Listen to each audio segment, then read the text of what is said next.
integración de dos clases que eran ACB1, nivel celular, ACB2, biofísica, líquido cefalorraquídeo, valoración cefálica, etc. Y en el práctico desarrollaba la ACB3, que era la parte neurológica. Todo de qué del caso clínico, la clase de integración, el caso clínico de accidente cerebrovascular. Por lo que todos saben del retraso del inicio de las clases, les tuve que comprimir. Y lo que vamos a ver en el teórico es la parte teórica de accidente cerebrovascular, y yo creo que va a dar el tiempo como para repasar algo de barrera hematoencefálica y líquido cefalorraquídeo, para después ir a la parte más biofísica de perfusión cerebral, presión de perfusión, etc. Presión intracraneal y su evolución en el tiempo, asociado al caso clínico. El caso clínico propiamente dicho, que lo tienen en la guía, lo ven en el práctico. Normalmente uno empezaba con el caso clínico, lo iba analizando, llevaba mucho tiempo, pero ahora no podemos hacer eso, lo van a ver en el práctico. Ahí van a preguntar en la anamnesis del caso qué significan algunas de las palabras que se utilizan en el contexto clínico, y van a desarrollar los ejercicios que están en la guía.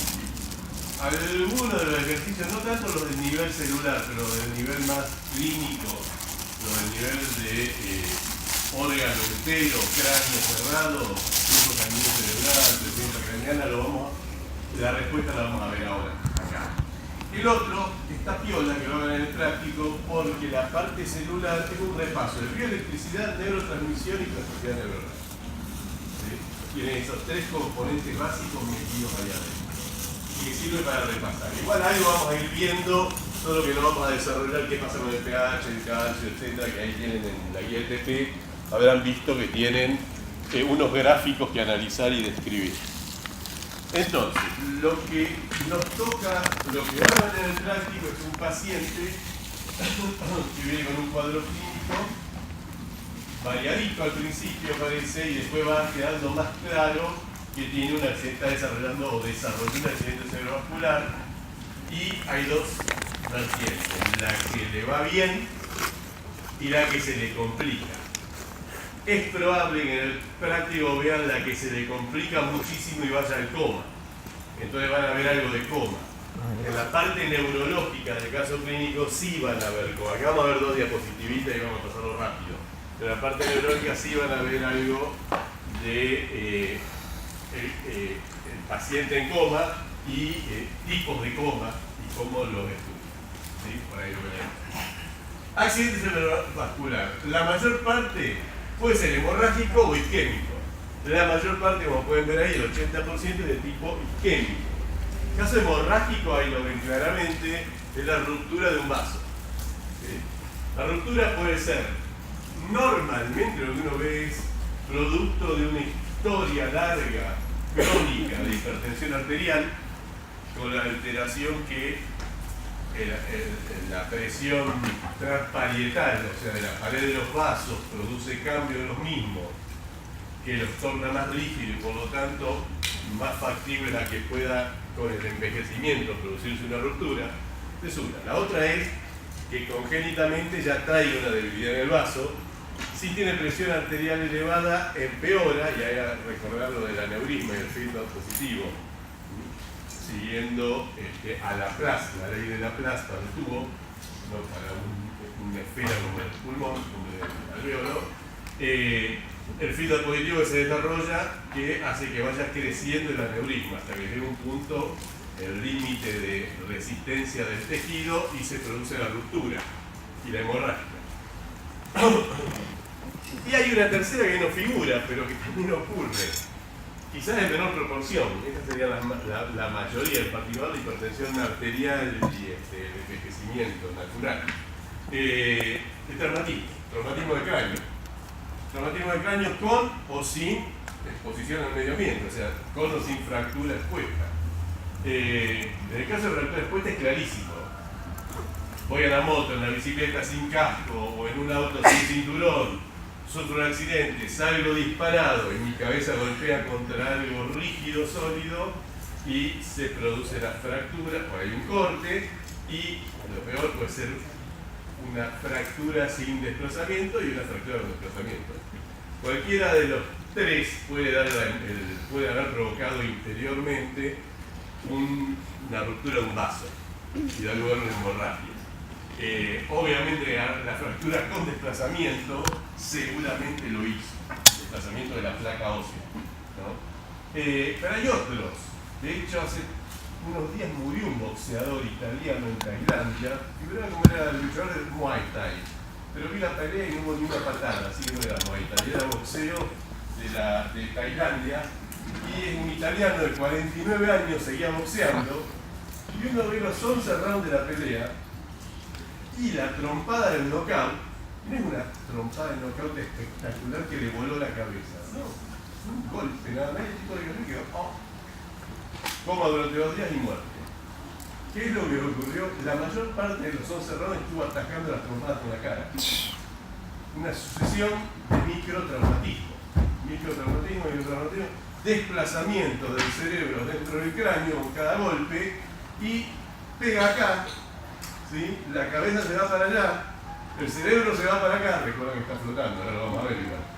Golpea acá y después por la inercia va a golpear del otro lado, porque va a seguir el impulso de la aceleración con retardo y va a golpear del otro lado. Si eso le pasa una vez y el golpe no es tan intenso, lo que vamos a ver que tiene que ver con el líquido cefalorraquídeo y el hecho de que el cerebro está flotando lo amortigua y funciona bastante bien como mecanismo de amortiguación y por ahí no le genera ningún daño. Pero si pasa continuamente durante una hora, 40 minutos de producción, de cada tanto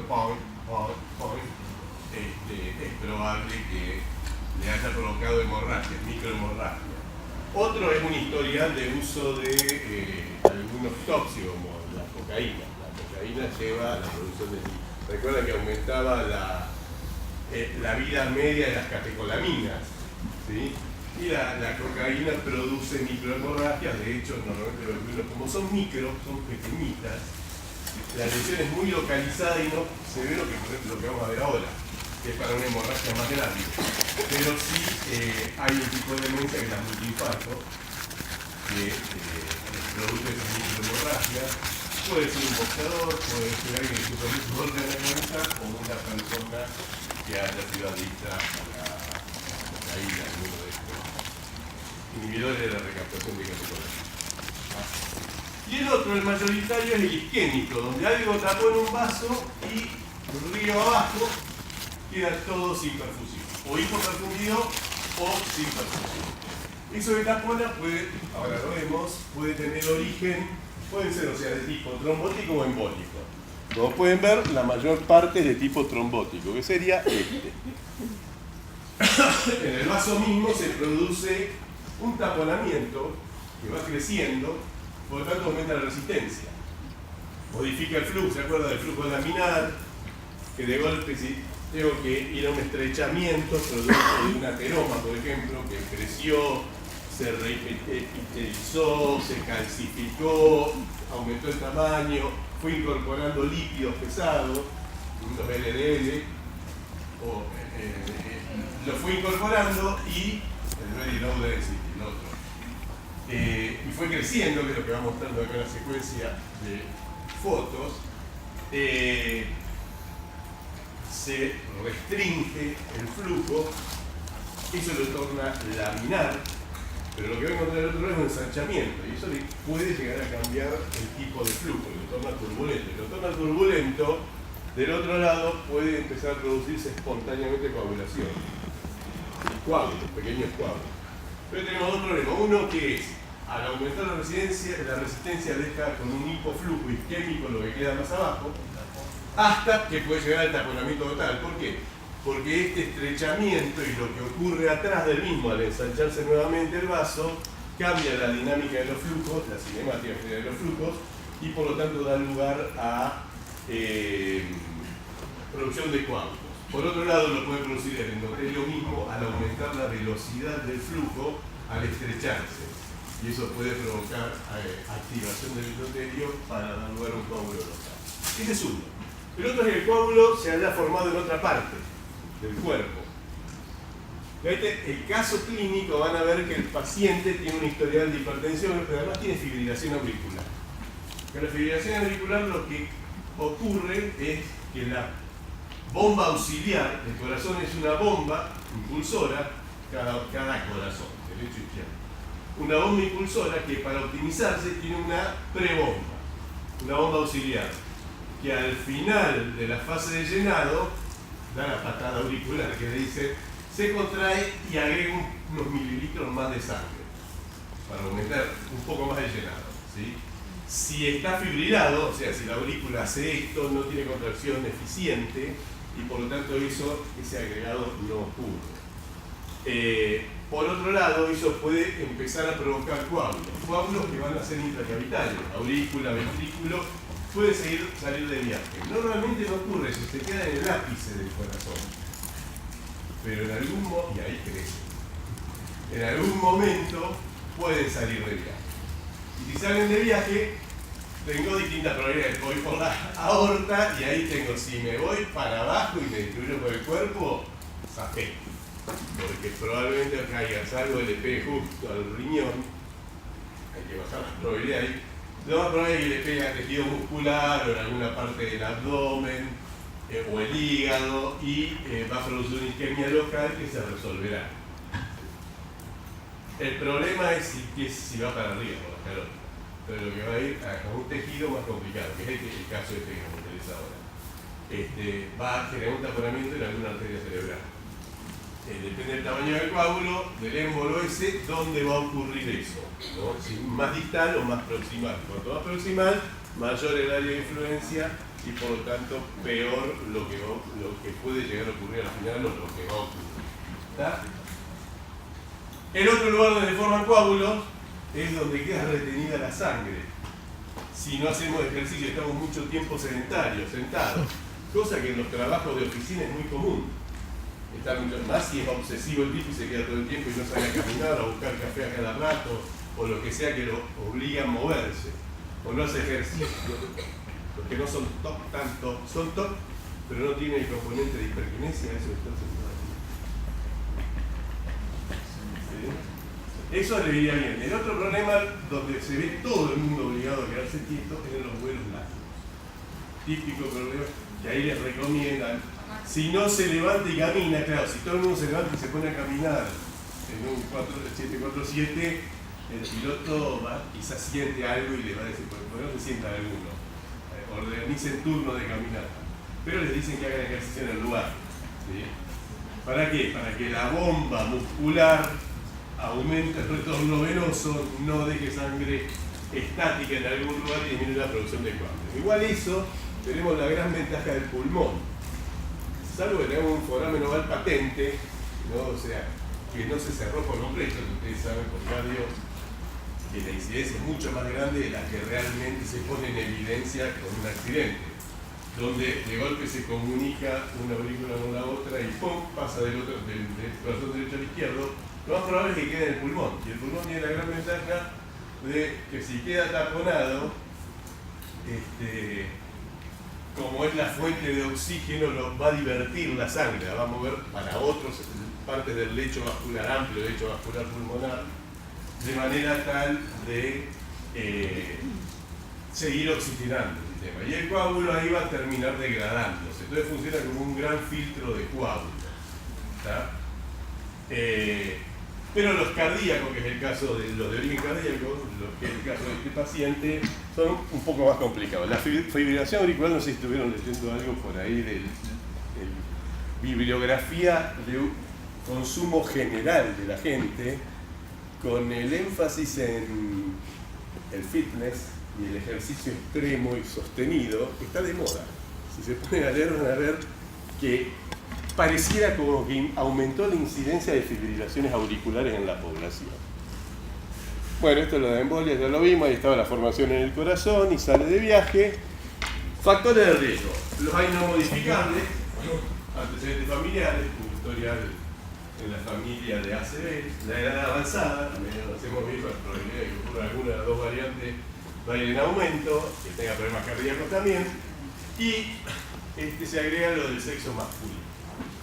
Los modificables, de ahí es más o menos, algunos son modificables y otros no tanto. Hipertensión arterial, la puedo controlar, que la normalice, porque depende de qué origen es hipertensión arterial. Con un historial de hipertensión arterial, el paciente este lo va a tener. La diabetes, con toda la patología distal en los vasos asociada a la diabetes. Hipercolesterolemia, lo del ateroma, el crecimiento que vimos, tabaquismo, fibrilación auricular, alteraciones valvulares, que también puede generar coágulos, cardiomiopatía isquémica, o sea, infarto del corazón, estenosis calórica.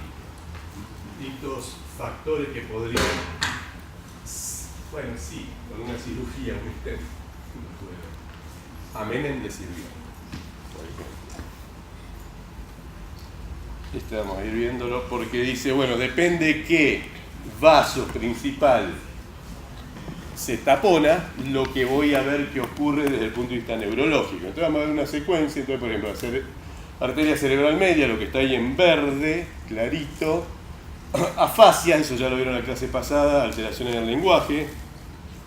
En este caso va a ser más la comprensión o la producción del lenguaje. ¿Wernicke o Broca? Broca estaría acá adelante. Wernicke lo tendría ahí. Puede ser cualquiera de los dos, pero Wernicke probablemente tenga más incidencia.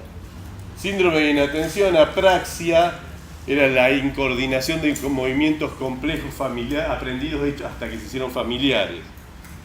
O sea, que se hicieron automáticos. Ataxia, esto es más general, incoordinación, pero más general, puede ser en la marcha, la postura atáxica, no puede mantener la posición erguida por daño de la vía cortical, córtico-espinal, hemianopsia, alteración en el campo visual, parestesia de cara o brazo, sentir sensaciones raras, sería la paresia de la pérdida de fuerza, la hemiplegia, que es la parálisis del medio cuerpo, que empieza con una hipotonía al principio, que después pasa a una espasticidad. Recuerden que espasticidad era cuando el tono muscular se alteraba o en el componente extensor o en el flexor. Si se alteraban los dos y había una hipertonía de ambos componentes, no es espasticidad sino que es rigidez, y hay un caso clínico casi único que lo expresa, que es el Parkinson. Todas las demás son espasticidad. Aunque lo llamemos rigidez por descerebración, es una espasticidad extensora. ¿Está? Hiperreflexia. Esto lo vieron en motor 1 al final, en control supraespinal del tono. Cerebral anterior, paresia y parestesia en el miembro inferior. ¿Por qué? Porque fíjense por dónde se extiende, acá arriba, y recuerden el homúnculo, cuelgan las piernas en la línea interhemisférica y la cabeza y el brazo es al lateral del... O sea, el homúnculo tiene las piernas allá y cabeza y brazos por acá. Apraxia, síntomas frontales como la desinhibición, toma de decisiones. ¿Vieron algo de funciones ejecutivas la clase pasada? Otra que se tuvo que fusionar, dos en una.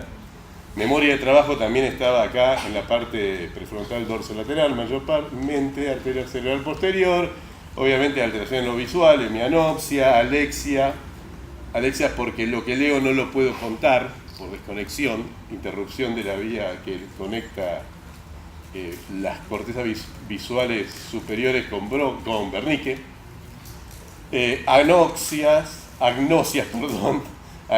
no. Y ceguera cortical, déficits sensoriales por daños en el tálamo también pueden incluir. Ataxia por daño del pedúnculo cerebeloso. Bueno, esta sería la región. Una peoría, un empeoramiento de una de las dos variantes de accidente cerebrovascular, en particular el hemorrágico, y mayormente cuando ocurre en los vasos de la superficie de la corteza.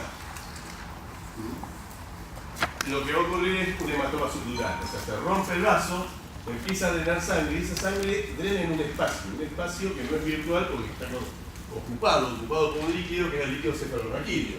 Entonces se rompe el vaso y empieza, supongamos que este es el espacio subdural, por acá venía el vaso. Recuerdan que en el sistema nervioso la circulación principal superficial se va metiendo, ¿sí? Entonces va a romper un vaso grande. Sale la sangre, empieza a coagularse, pero se expande, pero sigue fluyendo con cada pulso y empieza a correr el líquido. Acá hay meninge cráneo, acá hay parénquima, y empieza a correr el líquido. También empieza a comprimir el cráneo que devuelve y comprime parénquima. el líquido al ser comprimido, si se puede ir como si fuese un pomo con una abertura grande y rápidamente sale, no va a generar presión acá en los laterales del punto de ruptura. Yo tendría simplemente la contrarreacción del flujo de sangre chocando contra la pared ósea y volviendo a comprimir. Pero resulta que no se mueve tan fácil este líquido, aunque tenga la densidad del agua. No lo puedo ver, ofrece resistencia, por lo tanto cargo presión, primero en el lateral y después se va a cargar presión en toda la columna de líquido, más que columna sería en toda la lámina de líquido que está en el espacio subdural, que es el líquido cefalorraquídeo. Eso genera un aumento de la presión dentro del cráneo, por eso la llaman PIC, presión intracraneana a esa. Y en el caso de suponer un accidente de este tipo, obviamente si hay una lesión traumática o movimiento del hueso, es probable que esté desarrollando, pero es cuando es por dentro y no hay nada por fuera que lo demuestre. Las imágenes tardan un poco en mostrar el daño, la alteración. Ahora vamos a ver alguna imagen de resonancia. Obviamente con la resonancia, las imágenes por rayos X, sea radiografía o tomografía. Las de resonancia son un poco más tempranas, pero no te dicen claramente de entrada si es hemorrágico o es isquémico. Y por lo que vemos ahora, el hemorrágico es peor, especialmente cuando ocurre ahí a nivel subdural. ¿Qué es lo que ocurre? Fíjense acá la sangre va llenando ese espacio y funcionando como un émbolo de una jeringa, comprimiendo. Si logro despasar el otro líquido, minimizo la compresión del parénquima cerebral. Si no ocurre eso, voy a empezar también a comprimir el parénquima cerebral. El problema es que cuando lo empecé a comprimir, porque no logré expresar el otro, si bien acá va a estar el máximo de presión, hay todo un gradiente de presión que se va a estar a lo largo de toda la superficie de ese hemisferio, como está ocurriendo en el hemisferio derecho, se va a estar aplicando sobre pared ósea, nada, y parénquima cerebral. Y lo voy a estar comprimiendo como si lo hiciera así. Acá ocurrió como si estuviese haciendo así al hemisferio, estuviese apretando. ¿Qué va a ocurrir? Imaginemos que es como una esponja y los tubitos, las conexiones, el poro de la esponja son los vasos que pasan. Una de las cosas que va a ocurrir, ahí es donde en la esponja está contenido el agua, es que drena la esponja. O sea, le saco el agua, le saco el componente vascular, el espacio vascular. Ahora todo lo repasamos en un esquemita, ¿no? ¿Qué quiere decir eso? Por el lado venoso expulso sangre y evito que entre por el lado arterial porque al comprimir aumenté la resistencia. Vaciar el espacio vascular me sirve también para preservar el que me interesa, que es el espacio ocupado por líquido intracelular en neuronas y glía y el pequeño espacio ocupado por líquido intracelular. Bueno, lo que me quedaría agotado la capacidad de vaciamiento del espacio vascular es sacar todo el líquido extracelular y de última empezar a comprimir la célula, a generar presión sobre el líquido intracelular. No va ocurriendo en serie, va ocurriendo todo en paralelo, con mayor incidencia de uno que de otro. Primero desplazo el líquido, después, pero mientras tanto ya estoy comprimiendo glía y neuronas. Ahí empezó a darse al tiempo estoy empezando a sacar sangre, evitar que entre y expulsando la sangre contenida adentro. ¿Sí? Todo ocurre al mismo tiempo. El problema de la herniación, que era el hemisferio derecho, imagino que el hemisferio es como un globo, como un guante de box, volviendo al boxeador italiano. Y el pulgar sería el temporal. Es el más móvil de los globos. Por lo tanto, yo estoy comprimiendo así, ¿qué va a hacer? Tratar de escaparse por abajo, meterse debajo del hemisferio. De ahí tiene un punto de escape, la tienda del cerebelo, ¿no? Por donde puede tratar de entrar a la fosa posterior. Por acá tiene un punto de escape, de hecho acá ya se está metiendo en ese punto. Se está produciendo una hernia del útero hacia la fosa posterior. Lo que ocurre es que al tratar de ir a este lugar, comprimo esta cara del tronco encefálico. En una diapositiva más adelante van a ver qué parte es esa cara del tronco encefálico. Y van a ver que es el límite entre el mesencéfalo y la protuberancia. ¿Se acuerdan el caso de rigidez por descerebración? ¿Dónde le cortaban al gato con el bisturí? Ahí. Era un poco más adelante, entre los dos colículos. También, en esta zona. Ahí es donde provocaban la lesión. Acá voy a generar una segunda lesión, por acá la hemorragia está ocurriendo acá, la zona que quedó isquémica porque quedó perfundida, hipoperfundida o no perfundida por el cortocircuito, hace la sangre al salir al espacio subdurales, algo de corteza que tendré por ahí, pero además ahora le estoy generando una isquemia lejana. Al comprimir el tronco, recuerden los vasos principales de la porfía se van metiendo, le estoy generando una isquemia en el límite pontomesencefálico. Y ahí recuerda estaban las colinérgicas del ciclo sueño-vigilia, el pedúnculo continuo, el tegmento dorsolateral, que determinaban, arrastraban al RAFE y al locus cerúleo para mantener el estado de alerta. ¿Se acuerdan? Bueno, eso le estoy dando de base a ese sistema, ¿no? Lo estoy dejando hipoperfundido. Pero este es un problema grave, este es un problema que hay que tratar de evitar llegar a ese estado. Este paciente, en el caso malo, del final no tan bueno, sufre una lesión de lóbulo temporal. ¿Cómo puede quedar? Y por la hemorragia o la isquemia, muerte celular en sustancia que afecte sustancia blanca, sustancia gris de las cortezas motoras, el caso donde ocurrió, acá o allá, del lado derecho, él está así. Brazo izquierdo, pierna izquierda, hiperextendida, semiflexionado, el otro brazo. ¿Dónde ocurrió el accidente cerebrovascular? ¿Acá o acá? A la derecha. Acá, de este lado. Y le provocó una decorticación hemilateral, hemilateral de un solo lado, del lado opuesto. ¿Por qué tiene el brazo, por qué no tiene los dos extendidos? Pierna y brazo. Si lo hago en un gato, el gato no hace esto. El gato hace esto. El lado queda normal, pero este lado le va a quedar hiperextendido. En el humano, en los primates en realidad.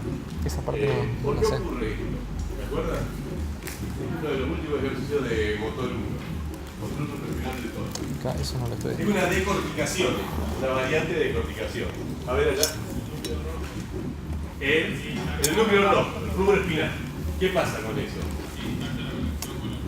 Muy bien, muy bien. ¿Te En quedó realidad lo que impresionado? estoy perdiendo acá es cuando yo mando información vía piramidal, por ejemplo, a neuronas medulares o el circuito que controla motoras medulares, también estoy mandando fibras que van a estructuras troncales a regular el tono postural para el movimiento que estoy ordenando hacer. Tengo un sistema sinergista que no es postural, que también participa con el piramidal en el control, solo que en el humano, en los primates, ese sistema llega a la cintura escapular, o sea, a nivel cervical. En el gato transcurre a lo largo de toda la médula, Ya está. que es el rubro espinal. Por lo tanto, hay conexiones de corteza al núcleo rojo que lo van modulando para que haga lo mismo que está ordenando hacer el piramidal, que colabore con él. Al cortarse eso, no tengo la expresión del piramidal, el núcleo rojo quedó liberado a sus influencias no corticales. Y se ve que esas influencias no corticales tienden a hacer que predomine el tono flexor, por eso queda flexión. De hecho, cuando evoluciona el ACV un año después, por ahí voy a ver que la pierna le queda igual y camina como si tuviese una guadaña, andar con guadaña, pero el brazo ya no está tan rígidamente flexionado, o sea, tan con tanta hipertonía flexora, fue mejorado. ¿Está? El hemipléjico, una variante de decorticación. Esto lo puede imitar lesionando sustancia blanca por debajo de corteza motora primaria y suplementaria. Acá la decorticación es peor porque afecta a los dos lados y acá esta persona ya está en coma. En general no es por una lesión, así como estamos viendo ahora, es de origen tóxico esto, o hipóxico general. Y lo que vemos es ambas piernas estiradas y ambos brazos contraídos. Está en coma, ¿cómo lo sé? Y porque le aplico la escala de Glasgow, por ahí la ven en el práctico, por ahí algo se estuvieron viendo en alguna de las clases anteriores. Y en la escala de Glasgow yo voy a ver el grado de alerta y conexión con el mundo, para lo cual hago preguntas, la hago moverse, si me entiende, no me entiende, dicen, bueno, cuando llega al nivel de que ya no me está respondiendo, empiezo a aplicarle estímulos para que desarrolle reflejos, ¿no? Entre ellos vienen reflejos troncales, como los ojos de muñeca. ¿Qué muñeca? La muñeca de porcelana vieja, que uno la movía y los ojos quedaban siempre ahí, mirándome, ¿sí? Todo el tipo de reflejos, o los reflejos vestibulares, o el fotomotor también. Toda una serie, y con eso voy cuantificando el grado de coma que tiene. Y después la respuesta a lo nociceptivo, que es un factor importante para darle el numerito de si es un coma de tipo grado 6, 5, 4. ¿No? ¿Cómo está respondiendo al dolor?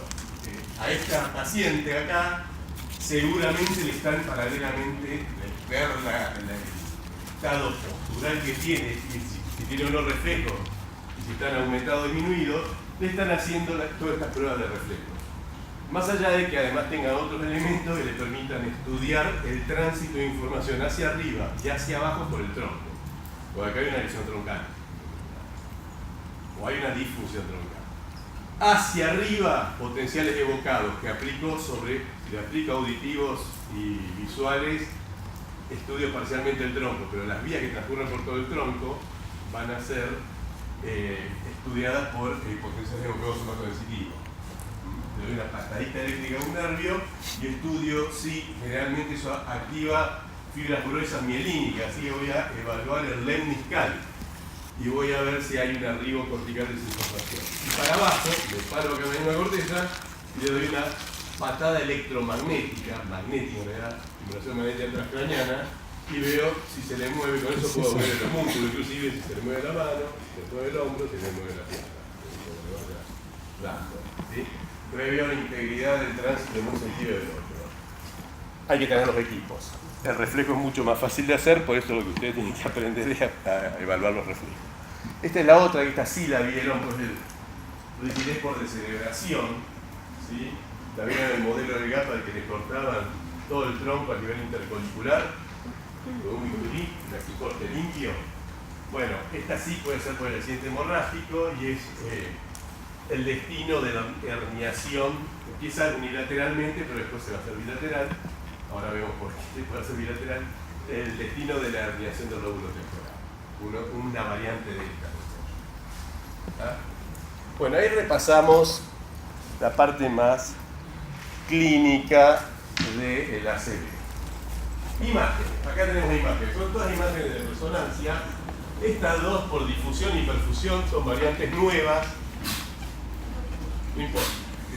Ven la movilidad de los protones, o sea, ven la movilidad del agua dentro del sistema nervioso. Y eso les permite diferenciar sustancia blanca y sustancia gris, zonas con espacio intracelular muy organizado, compartimentalizado, y zonas donde no ocurre eso. Y donde no ocurrió eso es porque algo pasó. O se están muriendo los que estaban, o fueron desgarrados por alguien que se hizo espacio ahí. Entonces les permite estudiar los ACV si son hemorrágicos o isquémicos. Son variantes más nuevas. Esta está en desarrollo todavía, esta ya está de uso clínico, y la combinación de esas dos les dio esto que les dice que está desarrollando un ACV. Les dirá de qué tipo es. ¿Qué es lo que ocurre a medida que transcurre el tiempo? Y por lo tanto la posibilidad de salvar la mayor parte de neuronas a aceptar que tiene una lesión de esta magnitud con muerte de neuronas y posible quizás reinvasión por vida, ¿no? Una cicatriz. Un infarto. Primero hay una falla energética, claro, de una manera o de otra, porque se me fue la sangre por allá y no llega allá, o porque se me taponó acá, aunque no haya pérdida, no haya cambio de volúmenes, no me llega sangre, allá están sin oxígeno y glucosa las neuronas. Y junto con el riñón son los dos órganos que tienen una tasa metabólica que necesita el continuo aporte de oxígeno y glucosa para mantener su función. El asunto de que antes de los 5 minutos alguien que sufrió un paro cardiorrespiratorio lo tengo que reperfundir, lo de oxigenar, vieron que ahora la resucita es la RCP. La RCP no es más como es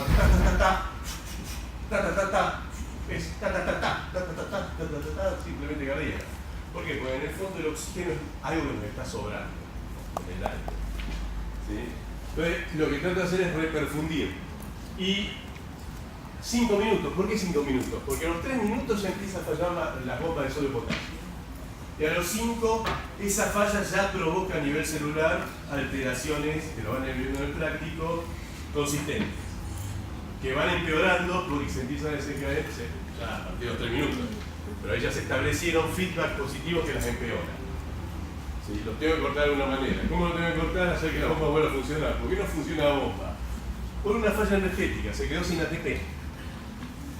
Se quedó sin ATP y por lo tanto ya no puede expulsar el sodio que se está colando y reincorporar el potasio que se escapó de manera compensatoria. O se escapó simplemente, aunque no haya entrado sodio, porque él está saliendo continuamente gracias a su gran permeabilidad. Por eso todo esto le sirve para repasar bioelectricidad. Porque en realidad está tratando de llevar el potencial de membrana a su equilibrio en menos 100, cerca de menos 100, y no en menos 70, menos 75 como está en la neurona funcional.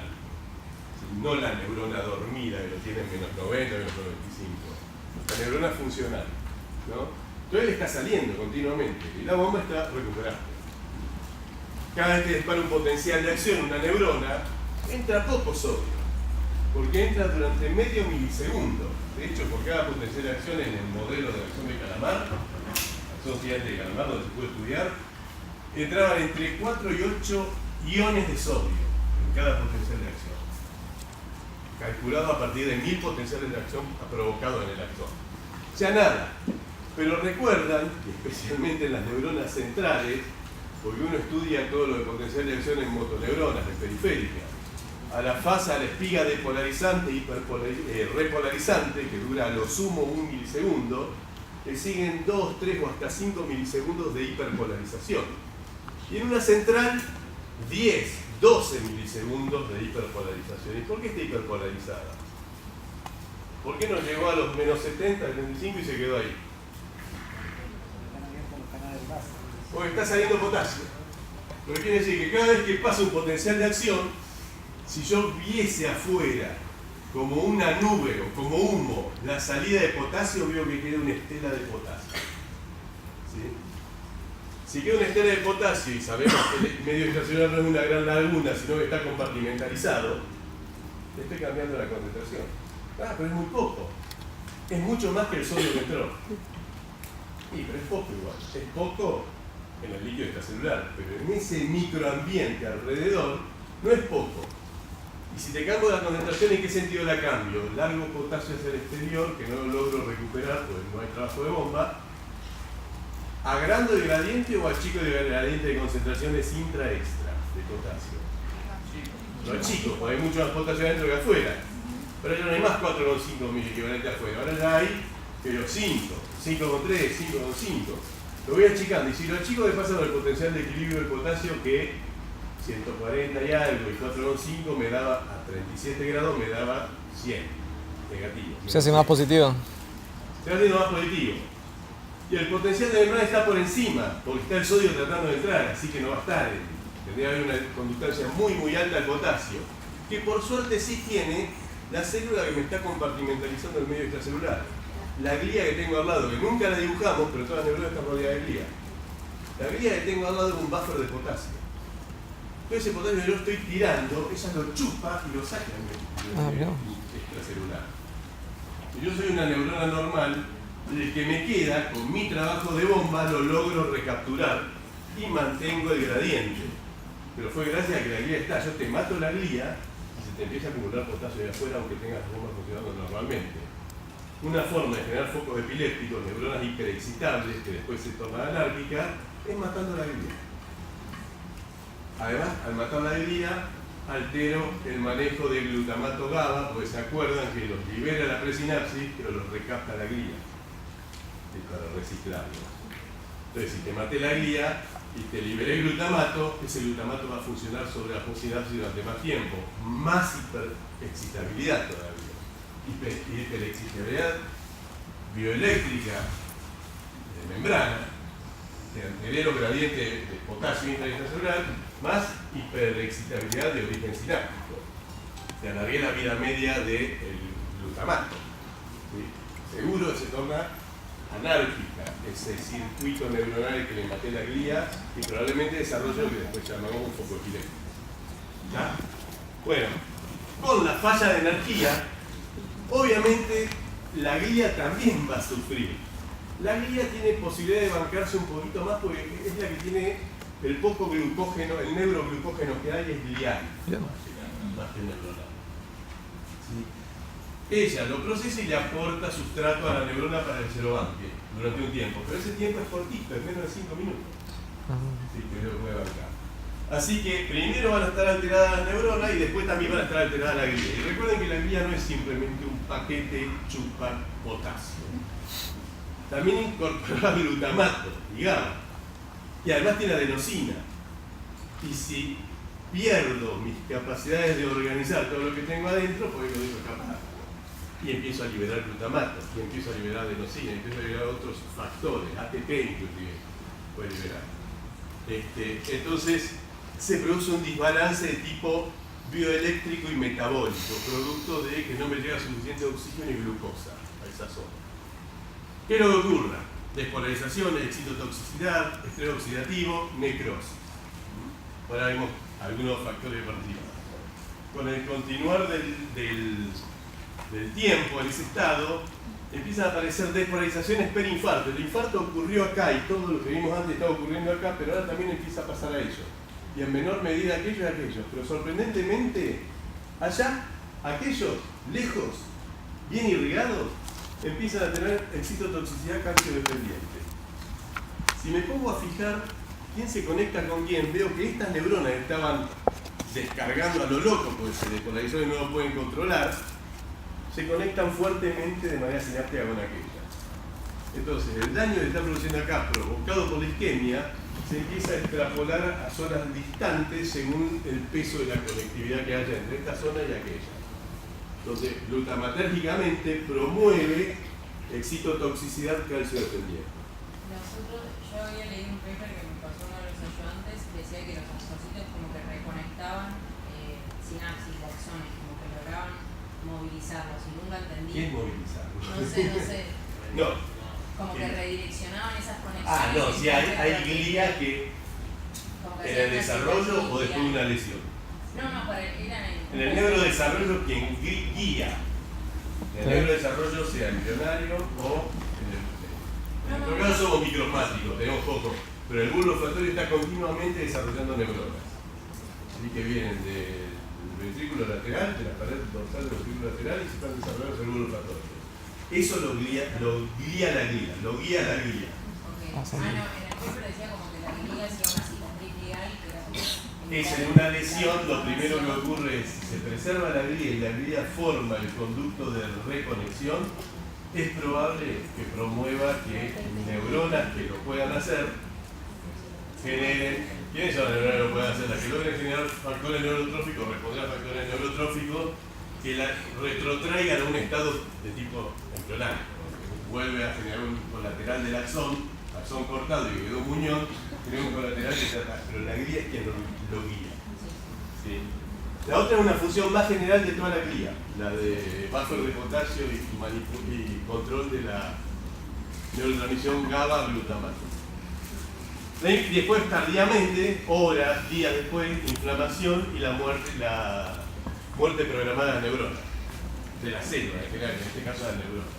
Todo esto lo vemos en una línea de tiempo en la diapositiva que sigue, creo, sí.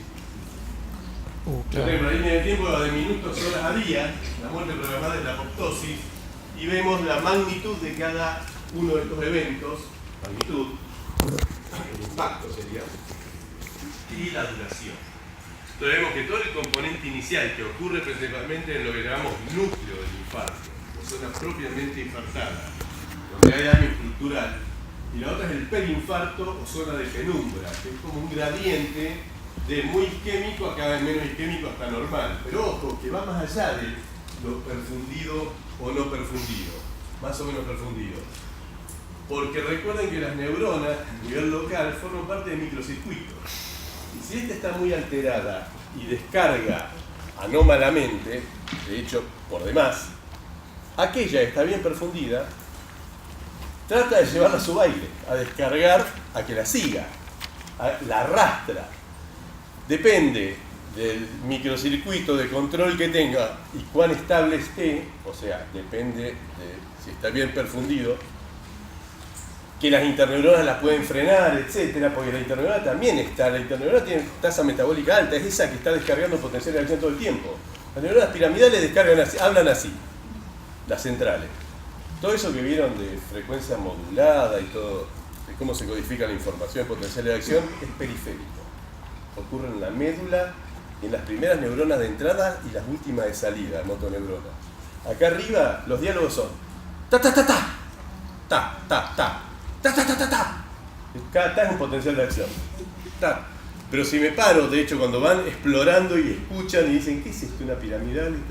De golpe encuentran una que hace ta ta ta ta ta ta, 200 Hz, 250 Hz, ta ta ta, interneurona.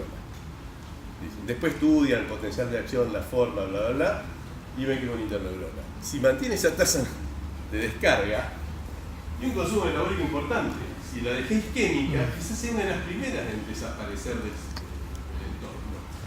Una de las primeras en sufrir todo esto. Y después lo va a sufrir la neurona piramidal.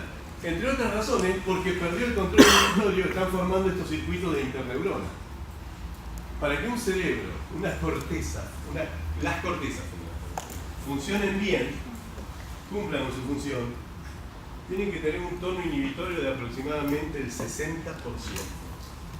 Si yo bajo el tono inhibitorio con bloqueantes GABAérgicos, especialmente GABA A, no GABA B, porque mayormente GABA A, al 50%, la mitad de las sinapsis son excitatorias, la mitad son inhibitorias, esa corteza se torna mediana. No funciona bien y tengo el riesgo de que se torne epileptogénica. Torne anárquica y autosustentable. Anárquica y autosustentable es un foco epiléptico. ¿Sí? Y ahí no tengo chance de retrotraerla a su estado original.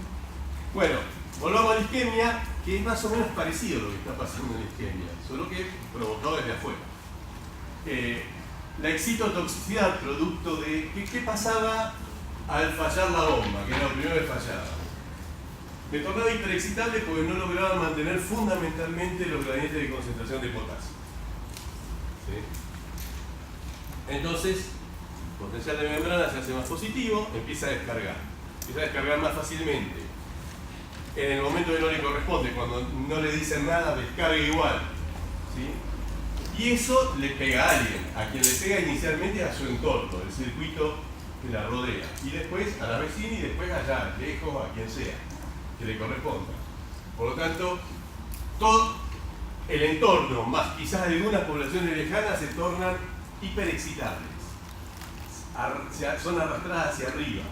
El entorno, como está con el mismo déficit energético, porque está hipoperfundido o no perfundido directamente, rápidamente se torna hiperexcitable y sigue el ritmo de la neurona esa que empezó todo. Aquellas alejadas por ahí se lo bancan durante más tiempo. Pero no es algo que estén acostumbrados a que continuamente les lleguen andanadas de glutamato. Entonces recuerden lo de LTP, por eso sirve también. Aprenden a tornarse hiperexcitables. ¿Por qué? Porque las primeras andanadas las van a ver a través del AMPA. Pero como en su estado moribundo, sigue mandando ráfagas tras ráfagas de potenciales de acción, allá van a ver cada vez más andanadas seguidas de glutamato. Y no me dieron tiempo a repolarizarme. Por lo cual, ahora no solo la voy a ver a través del AMPA, sino además del NMDA. Y si eso está restringido y controlado, tengo la formación de una memoria. Mejoré el peso sináptico de estas conexiones, entonces formo una memoria, una fuerte conexión entre estas dos, un fuerte diálogo entre estas neuronas. Pero si no está regulado, lo que hago es la anarquía que estoy sufriendo acá, extrapolarla allá.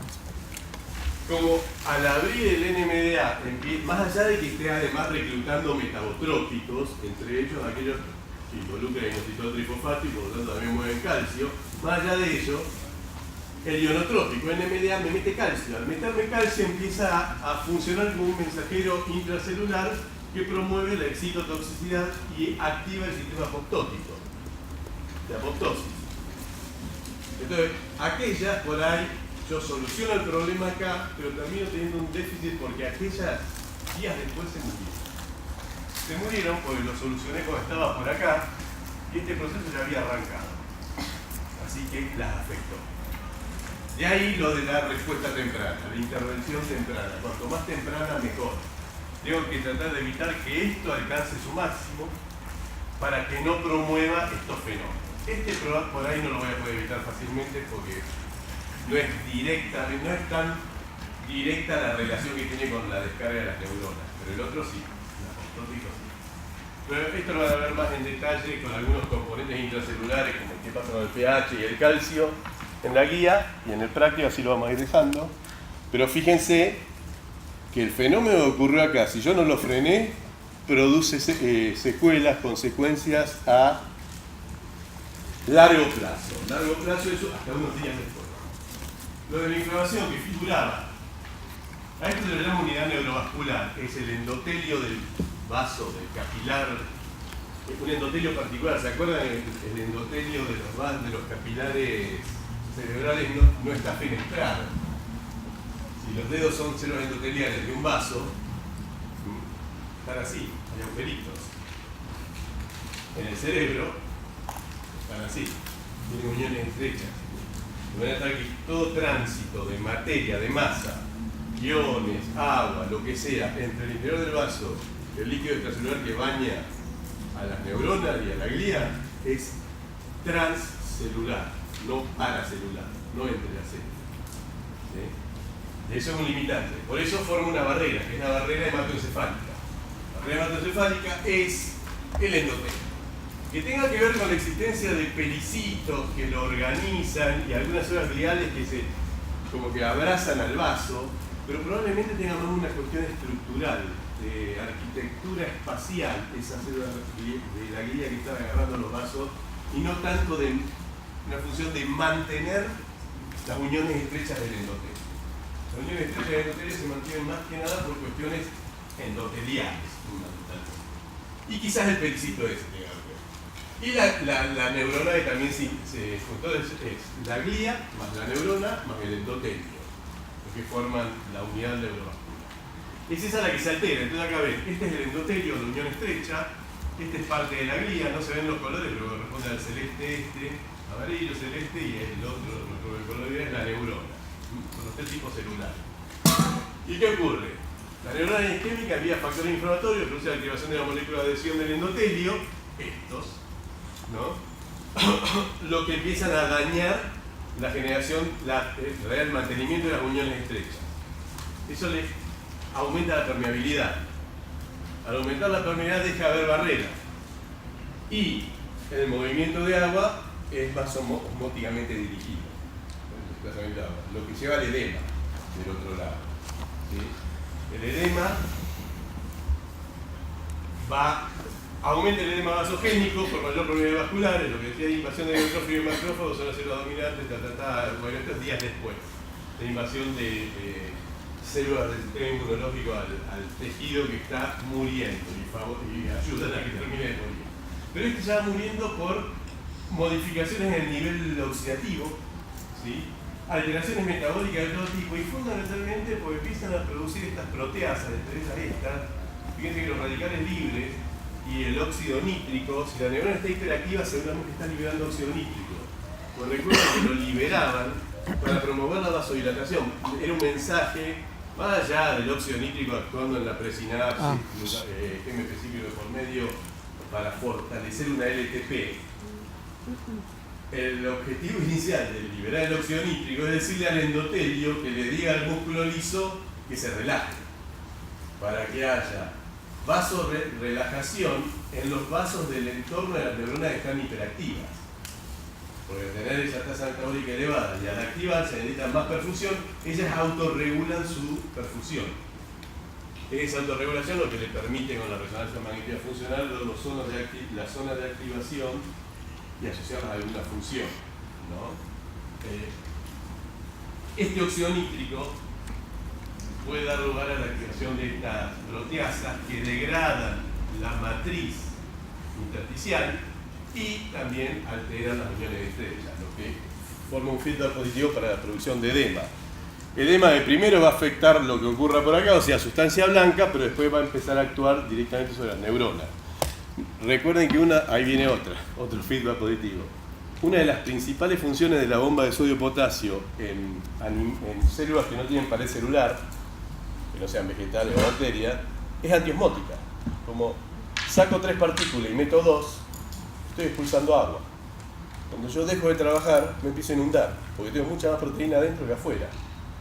¿Sí? Entonces soy osmóticamente activo, me empiezo a inundar.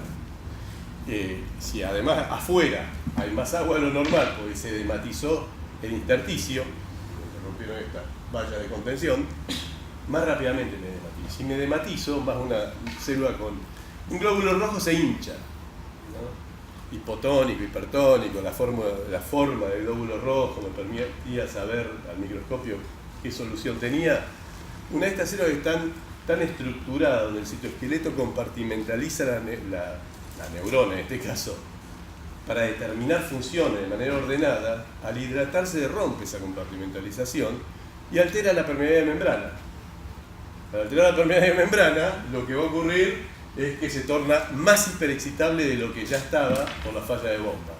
Y ese es el feedback positivo que lo lleva a matarla por edema intracelular antes de que las caspasas y todos los sistemas enzimáticos que se activan con la apoptosis lo hagan. Muchas horas o días antes. Entonces es un proceso, por lo que vimos, donde ocurrió la isquemia y tengo la zona de penumbra o perisquémica, de menor a mayor perfusión. ¿Sí? Si no la logro frenar, va a ocurrir esto. Va a ir agarrando aquí la neurona, arrastrando, y va a terminar toda la región de influencia de esa zona de irrigación necrótica, o sea, en situación de infarto, con alteración estructural. Y ahí es donde la veo en la resonancia, en la tomografía, en la radiografía, que ocurrió 2 días después del fenómeno. Se extiende durante el día. ¿Cuál es el objetivo? Lo llaman núcleo, foco, a la zona infartada y penumbra del entorno, que el núcleo no ocupe la penumbra. O sea, que el manchón oscuro no ocupe el manchón grisáceo. Tratar de frenarlo por acá. Creció la zona, pero lo logré frenar. Evité que llegara acá, a que ocupe la totalidad del espacio potencial, dada la distribución de la irrigación, que podía llegar a afectar. Lo logré frenar hasta 1/3, la mitad del desarrollo, ahí lo logré frenar.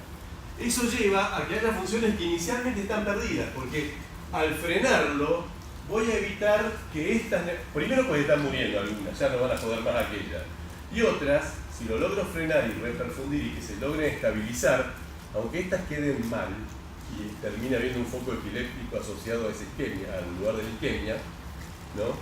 Voy a evitar que arrastren aquellas que estaban en la penumbra y por lo tanto aquellas salen de la penumbra. Entonces inicialmente, como estaban en la penumbra y estaban alteradas, guiadas por estas, dirigidas, gobernadas por estas, la función que radicaba en aquellas se perdió.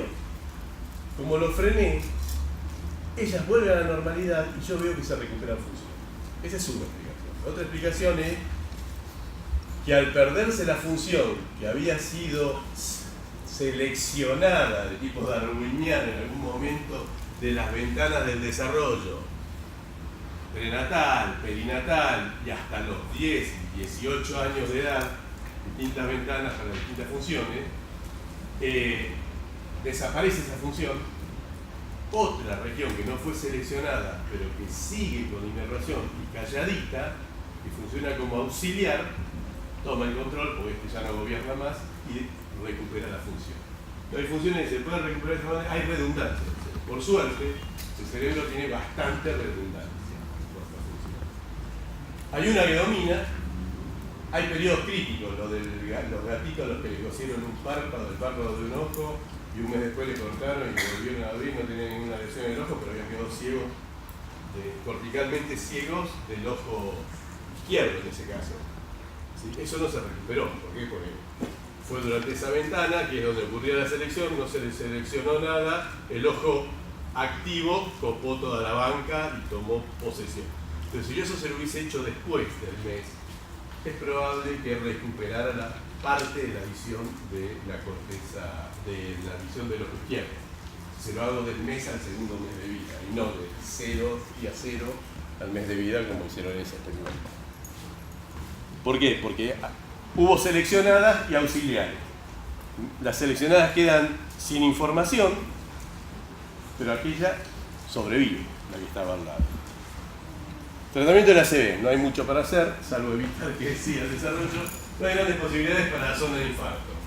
La estrategia es tratar la zona de penumbra y controlar la dinámica del volumen intracraneano. ¿Por qué? Porque vimos antes, en el hemorrágico. No vaya a ser que el problema que ocurrió acá termine transformándose en un problema a nivel circunstancial del encefálico. Y finalmente la rehabilitación. Forzar al sistema a que le vuelva a fluir información, y eso es plástico, es nuevamente plasticidad sináptica. Forzar a que vías que no fueron seleccionadas y cuyo peso sináptico quedó más bajo que otras, al desaparecer esta, pero yo forzar al sistema a que intente volver a hacer fluir la información, las potencia hasta poder recuperarlas lo más que pueda, ¿sí? Las vuelva a reconectar. ¿Qué hacen los médicos? Examen neurológico, signos y síntomas, distinguir el ACV de un tumor, la tomografía computada, resonancia magnética, la de difusión que vimos recién, por ejemplo, sirven para identificar el tipo de ACV. Aquella de difusión es la DWI, la resonancia de difusión, que identificaba ACV de otras cosas y podía identificarse de hemorrágico o de tipo isquémico. ACV isquémico por trombo, agente fibrinolítico, hay que degradar el trombo, locales, o sistémico hasta las 3 horas de iniciar los síntomas. ¿Por qué? Porque si se lo doy después de las 3 horas, esto lo van a ver en el caso clínico, lo que le pasa al primer caso y al segundo, si lo doy después de las 3 horas, el trombo fue acá, todos esos vasos quedaron sin perfusión. Y ese endotelio también quedó hipóxico y sin glutamato para mantener su metabolismo. Cuando yo degrado el trombo y reperfundo, primero, productos que quedaron, se fueron desarrollando ahí, productos de la isquemia, productos de desecho, van a ser arrastrados. Pero segundo, la ola de reperfusión la aguanta el endotelio modificado, probablemente, estructuralmente modificado, que sea pequeña la modificación. Por ahí le cambió la permeabilidad y esa ola de reperfusión empieza a hacer que haya edema perivascular, ¿sí? El problema es que, solucionado la isquemia, el ACV isquémico, acá, allá y allá, se desarrolla la hemorragia cuando reperfundimos, ¿sí? Entonces pasé de un ACV isquémico a uno o múltiples hemorrágicos río abajo. Entonces eso empeora mucho la situación. Antagonistas de NMDA y AMPA, ¿por qué? Para que no Más se NMDA quede que AMPA, pero convendría los dos para evitar la excitotoxicidad por glutamato. dependiente, fundamentalmente, ¿no? Primero la despolarización de la penumbra, el problema de la misma interrupción de la circulación, que bueno, todo esto ya estuvimos viendo.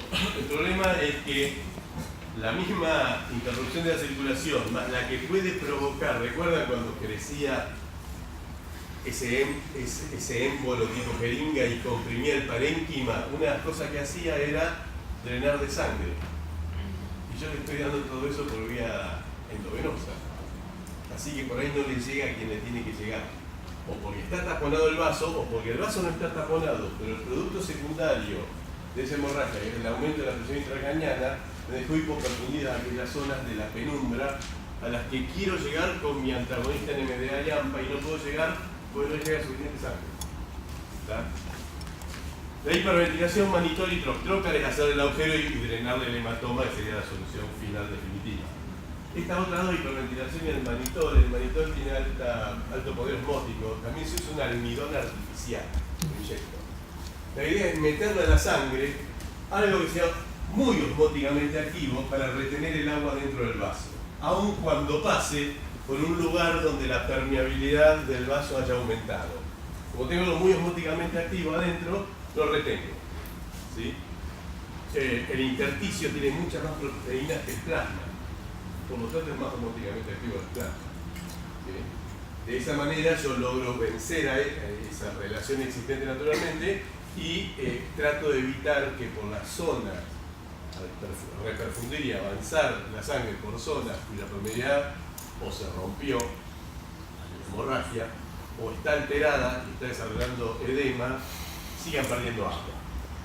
Y parte, si lo logré, si fui exitoso, parte del agua que se fue al intersticio, el edema intersticial, el extracelular, lo puedo recuperar y es como que voy drenando intersticio a medida que transcurre la sangre con este agente hiperosmótico. La hiperventilación, ya la van a ver. ¿Qué produce la hiperventilación? Hiperventilo. Alcalosis. ¿Por qué? ¿Qué pasó? ¿Respiratoria o metabólica? Respiratoria. Lo que hice fue lavar dióxido de carbono. De ahí el que hace buceo de apnea, no debiera hacerlo, pero lo hace hiperventilación para durar un poco más de tiempo abajo del agua. Si hiperventilo con una máquina, o sea, lo obligo a hiperventilar al paciente, le voy a provocar una alcalosis. ¿Y cuál es la respuesta vascular a la alcalosis? A la acidosis es fácil, porque en general la acidosis la voy a encontrar localizada. Hay una zona que quedó hipoperfundida, sale de la respiración oxidativa, empieza a producir, hay dióxido de carbono y empieza a cambiar el pH, pero de tipo metabólico más que nada en este caso. Entonces, ¿cuál va a ser la respuesta vascular ante una acidosis localizada? La vasodilatación, para volver a perfundirla, porque la acidosis localizada es indicativo de que hay una alteración metabólica, está deficiente la respiración oxidativa en ese lugar. Hay que volver a reperfundir, hay que volver a llevar oxígeno a esa zona y glucosa. Para una alcalosis que no ocurre localizada, la respuesta es la inversa del vaso. Van a vasocontraerse. ¿Sí? Porque hay poca producción de dióxido de carbono, está todo funcionando bien o más que bien metabólicamente ahí. Entonces, ¿para qué no si tiene poca producción de dióxido de carbono, quiere decir que está consumiendo poco oxígeno? ¿Para qué divertir flujo sanguíneo para ahí que no está necesitando esa oferta de tal de oxígeno en lo fresco cuando aquello sí la necesita? Entonces vasocontrae y es una distribución, lo que vieron cardio. Antes de entrar en el respiratorio están las circulaciones especiales y la distribución. ¿Sí? Bueno, esa...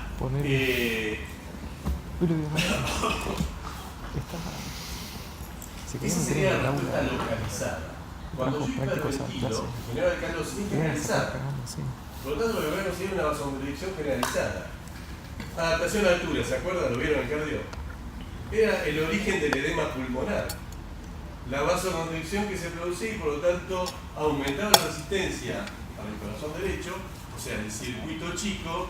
Eso hacía que aumentara la poscarga, eso provocaba exudación del plasma hacia el intersticio. No había intersticio, había alvéolo, inundaba el alvéolo. Edema pulmonar. ¿Sí? Después eso llevaba a que la precarga también aumente, ¿no?, del corazón derecho, y esto no sirve, porque si aumenta la precarga del corazón derecho, ¿qué pasa con la presión central venosa? También va a aumentar. Y ahí nos quedamos.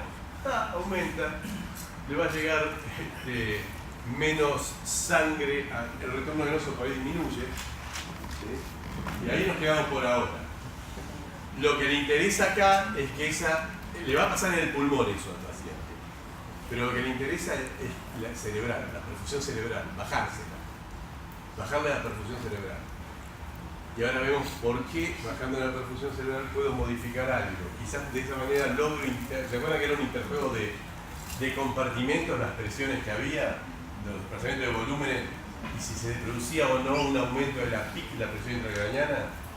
Quizás haciendo que se perfunda menos, consigo que baje de manera así de control de pH, que baje el volumen sanguíneo por disminución del flujo sanguíneo, y le doy más espacio al líquido cefalorraquídeo para que se distribuya y la presión intracraniana baje.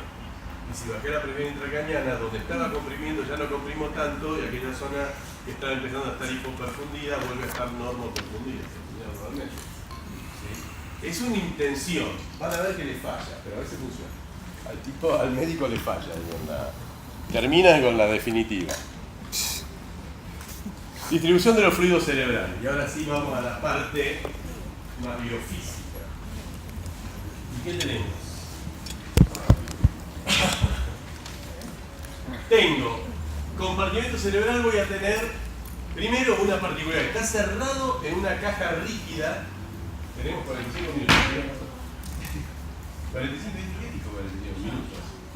No, ¿por qué dijo 45 minutos? Una caja rígida, cerrada. Que no se puede, tiene extremadamente rígida, extremadamente elástica, no la puedo deformar. Y ahí tengo 3 compartimentos, 4. Tengo uno que es el parénquima. El parénquima va a tener el compartimento, el volumen de líquido intracelular y el de líquido extracelular, que es muy pequeño. ¿Sí? El volumen de líquido intracelular está constituido por neuronas y glía. ¿Sí? Después tengo el intersticial, el líquido extracelular, que le puedo dar como, ahí es de donde digo sí, que puede haber 3 o 4 compartimentos.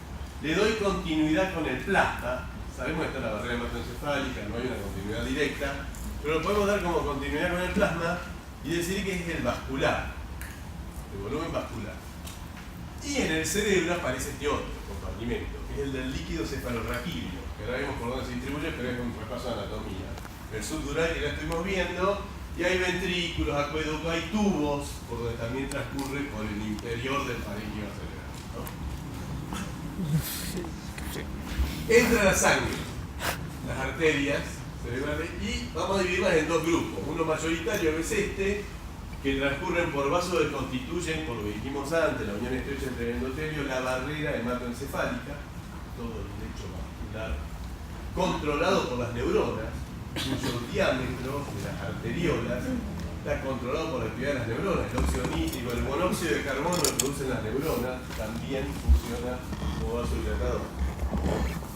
Este es el que va a entrar en equilibrio con el intersticio y por lo tanto con los compartimentos intracelulares. Ahora vemos qué diferencia hay entre el plasma y este líquido cefalorraquídeo. Vénulas capilares, venas, y acá hay otra particularidad. Drenan a grandes sacos venosos con mucha complacencia, gran superficie de exposición, que son los senos venosos. Que además hay asimetrías. Son más grandes de un lado que del otro, o sea, hay senos dominantes y no dominantes, ¿no? Pero bueno, senos venosos. Antes de ir a venas que van a terminar en la yugular, antes del drenaje final. El otro sistema también va a caer ahí, tarde o temprano. Entra por el mismo lado, sale por el mismo lado. Pero ¿por dónde va? Va por los plexos coroides. Los plexos es más chico este sistema. Los plexos coroides hay un epitelio secretor. Un epitelio de intercambio, capta masa y libera masa. ¿Qué capta? Algo que hay que eliminar del líquido cefalorraquídeo y aporta los componentes del líquido cefalorraquídeo. Genera líquido cefalorraquídeo. Por eso es el que provee al sistema del líquido cefalorraquídeo, que ocupa 140 mililitros en ventrículos externos después del subaracnoide. Pero fíjense que la producción es esta. O sea, 0,3 mililitros por día. 500 mililitros por minuto, 500 mililitros en un día, 3, tantas veces más de lo que contiene. Es un sistema dinámico. Por supuesto que su dinámica es mucho más lenta que la vascular, el flujo sanguíneo cerebral y el drenaje a través de la yugular, y el drenaje cerebral.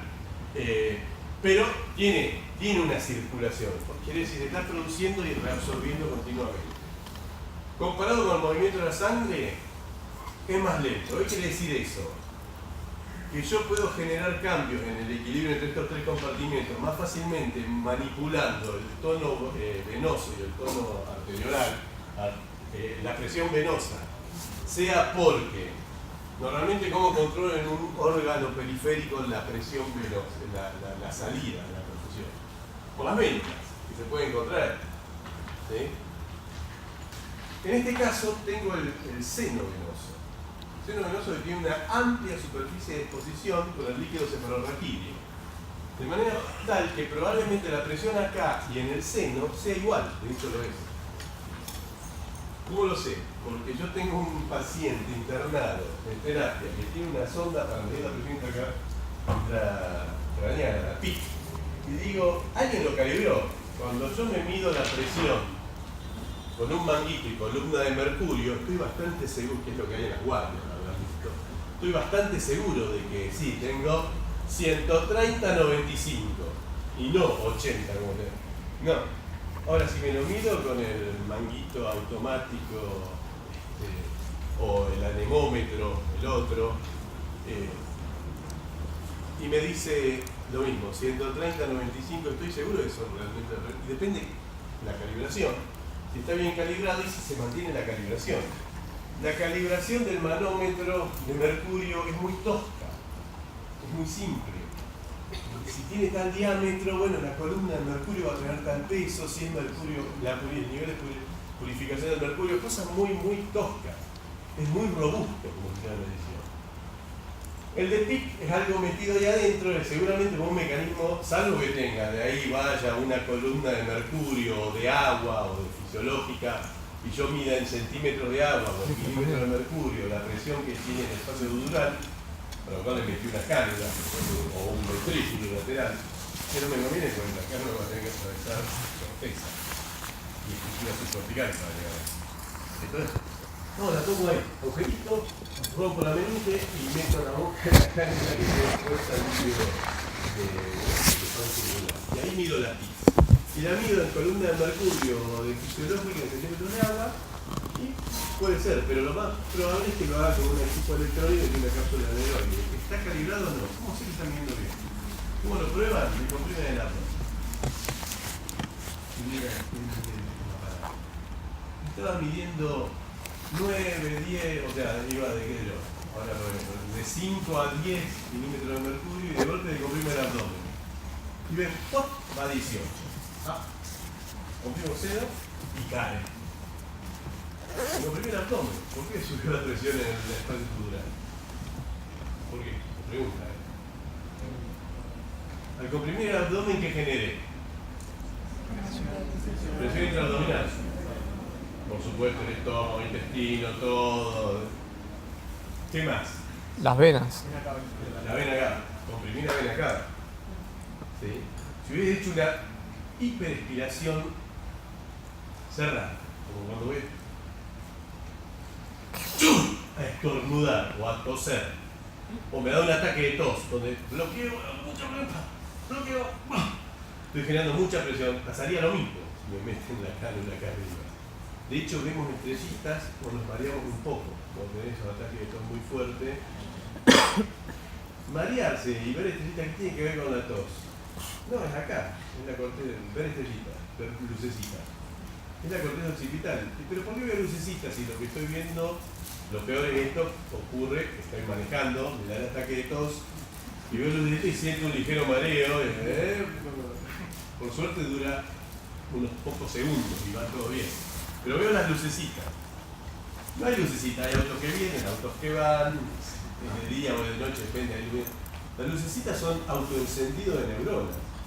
Acá, ocurrieron acá adentro. Ni siquiera es la luz que veo comprimiendo el globo ocular, que veo una mancha, ¿no? Si ustedes lo hacen van a ver que veo una mancha de luz azulina, violeta, algo así, que es lo que demuestra que sí, los fotorreceptores son sensibles a la radiación electromagnética y con muy poca intensidad los activos, pero no son filtros puros de radiación electromagnética. Si los deformo, también se activa, ¿no? Si los deformo, pero claro, tengo que aplicar mucha más energía que lo que haría un rayito de luz débil para producir la misma percepción de luz.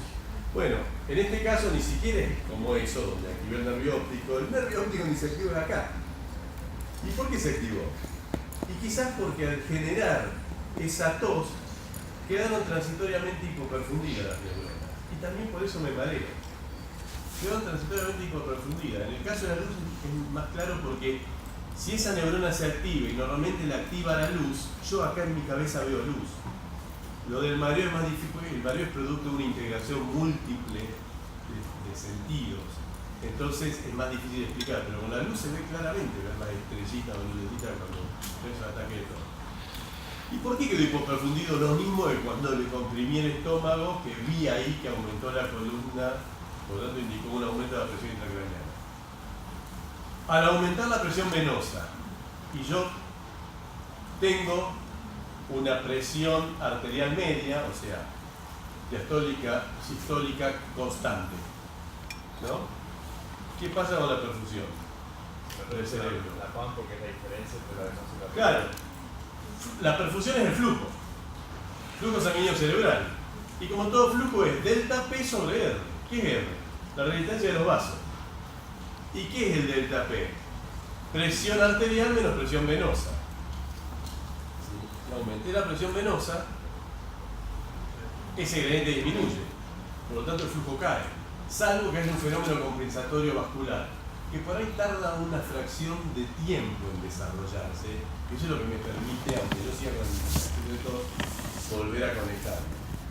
¿Sí? Pero ahí tenemos evidencias que se pueden hacer cualquiera en su casa, salvo la de hacerse un agujerique, conectar una columna de mercurio y comprimirse el estómago, y ver que la columna de mercurio hace eso, porque el agujerito después se infecta y tiene la meningitis como mínimo, si tiene encefalitis. ¿No? Ese es otro problema debido a la presión intracraneana. Estoy haciendo un agujero que no va a cualquier lado, va al cerebro directamente. Y a una zona donde lo que entre puede distribuirse tranquilamente por todo el sistema nervioso y afectar a quien encuentre en el camino. Entonces es medio peligroso hacer. Obviamente, al apretar y ver que aumenta la PIC, digo, entonces esa disminución del gradiente por aumentó la presión venosa repercutió en la presión del líquido, por lo menos del líquido sudoral, en la presión intracraneana. Eso implica la íntima relación que hay entre estos senos y el espacio que contiene el líquido cefalorraquídeo. ¡Opa! Mecanismo de control de volumen de los compartimentos. La doctrina de Monroe-Kelly la van a repasar ahora en el práctico, pero dice, un sistema cerrado como el cráneo, siendo el cerebro incompresible, esa es la otra, no es una esponja, como ustedes plantean al principio. La esponja era para drenarlo de líquido, o sea, para disminuir el espacio vascular. El ejemplo de la esponja. Una esponja rígida. Es una esponja de mar, ¿vieron una esponja de mar? Cuando está sequita, ustedes la agarran y es rígida. La aprietan, se rompe. Bueno, igual. Un aumento del volumen de cualquiera de los tres compartimentos del cráneo debe ser acompañado por disminución en el otro o los otros. De todos esos, el que no quiero que disminuya es el intracelular. Así que me quedan dos, el vascular y el del líquido cefalorraquídeo para jugar. Desplazamiento del líquido cefalorraquídeo hacia la médula espinal, ustedes ya saben por anatomía que es factible, ahora lo vamos a repasar, sería una solución en caso de que ocurra algo en la relación entre los volúmenes y su presión. Bueno, lo que les decía de estornudar o realizamos maniobra de Valsalva. La de Valsalva es esta que les dije, le apretó el abdomen. Bueno, al final lo hago, por ejemplo, para eliminar una obstrucción en la vía aérea. La maniobra de Valsalva aumenta el volumen sanguíneo cerebral momentáneamente, se acompaña de disminución del líquido cefalorraquídeo, bla bla bla. Esto de la pilocitosis me lo con pinza. Cambios crónicos del volumen sanguíneo, la policitemia, que estoy adaptándome a la altura y aumentar mi producción de glóbulos rojos para aumentar la hemoglobinemia y por tanto el contenido arterial sanguíneo de oxígeno, y puede compensarse con una mayor absorción y disminución de la secreción de líquido cefalorraquídeo. ¿Se acuerdan que? Pero esto es lento, porque recuerdan que eran 3 veces y media el volumen lo que se producía por día. O sea, hay secreción, reabsorción, pero lento, no es tan rápido. La barrera hematoencefálica que vimos, y ahora tenemos la característica de la barrera hematoencefálica. Lo que tengo acá es partición de las distintas sustancias en aceite a agua, ¿no? De manera que cuanto más grande es este número, más está en el aceite, o sea, más liposoluble la sustancia. Esto lo puedo definir como poca liposolubilidad, mucha liposolubilidad. A esta escala.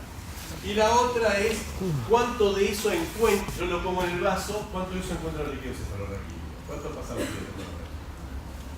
Y claro, sustancias que tienen, fíjense el manitol que le ponían en lo venoso, cómo queda dentro del vaso. Sodio, sustancias que son hidrofílicas, tienen poca transferencia al líquido cefalorraquídeo. Sustancias que son lipofílicas se transfieren más rápidamente. Eso indica, bueno, si hay una estrecha, la mayor parte del tránsito es transcelular, Por lo tanto, voy a pasar por lo menos 2 membranas, ¿tá? Para ir al otro lado, líquido cefalorraquídeo. Pero fíjense que hay sustancias, entre ellas el agua, la glucosa, la L-dopa, que rompen la regla. La regla sería esa sigmoidea. Rompe con esa regla. Es un indicativo de que no. Esa barrera debe tener otros mecanismos de transporte. Hay transportadores por lo menos metidos. Entonces uno va a lo que es barrera hematoencefálica y sí, está la vía paracelular o intercelular, que es para el agua y algunos iones, que pueden pasar por esas uniones de alta resistencia. Después tengo lo lipofílico, que puede difundir. Claro, acá va a tener que tener algún sistema de transporte que lo lleva a la otra membrana.